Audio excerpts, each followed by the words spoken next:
What's up, guys? In terms of how are things going, I pretty much figured that out by now.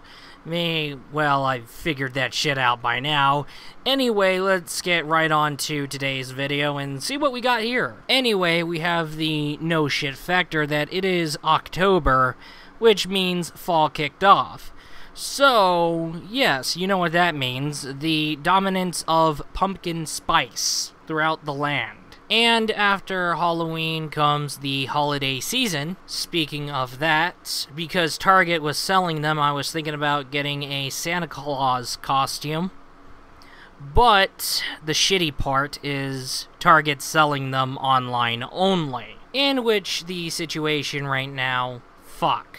Anyway, let's go ahead and talk about video game remasters. Because, you know what, I've thought very heavily on it, and pretty much I do want to go ahead and say on it. The thing when it comes to remasters, say we had the PlayStation 4 and Xbox One come out all of a sudden. And that would be first off, with the PlayStation 4 and Xbox One out, people are like quickly transitioning to PlayStation 4 and Xbox One. Players are basically migrating over to PlayStation 4 and Xbox One at a surprisingly quick, alarming rate. So when you have all this going on, you got these companies, okay, we gotta make this remaster for PS4 and Xbox One as well. And this leads into the second thing. It's to make sure that game is played throughout generation after generation. And also, the game would be less likely to go very rare or, of course, become very pricey because of how rare it is. If you pay attention to Panzer Dragoon Saga, you see how pricey as fuck this Sega Saturn game is, and how the game's data should have been preserved for the sake of remastering this game, because not everybody would want to pay $500 for a US release, and nobody wouldn't want to risk the understanding of the text if they pay really cheap for a Japanese import. Especially either they feel the need to start learning the Japanese language or not. And here is my thing. If the game ends up costing $500 or $1,000 goddamn dollars or even $200 because this game is legendary as fuck, why isn't this legendary game being remastered? Why aren't people getting out of their way, getting a hold of the licenses, getting a hold of the copy to pretty much get the game's data and have it rescaled or remastered?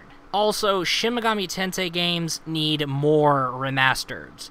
Yes, there are the 3DS remasters for the Devil Summoner series, but that's pretty much not enough. I mean, Shin Megami Tensei is a legendary Japanese RPG series. Also, when the Persona 3 movies were announced, why wasn't anyone thinking of a Persona 3 HD version? I do agree with the next fellow who says, hey, why hasn't Persona 4 Golden been ported to other consoles rather than the PlayStation Vita? I do agree with that. Speaking of Persona 4 Golden, I have a feeling that there's a Steam release for that coming up. I don't know why. When it comes to video games remastered, the focus behind them is games being played throughout generation and generation and generation. And that game isn't lost in time to the point where it's rare and costing you $500 to $10,000. Not everyone is a video game archaeologist. I mean, look at Radiant Silvergun. Someone can bring that up and many people are going to be like, hey, what's that? I never played this before.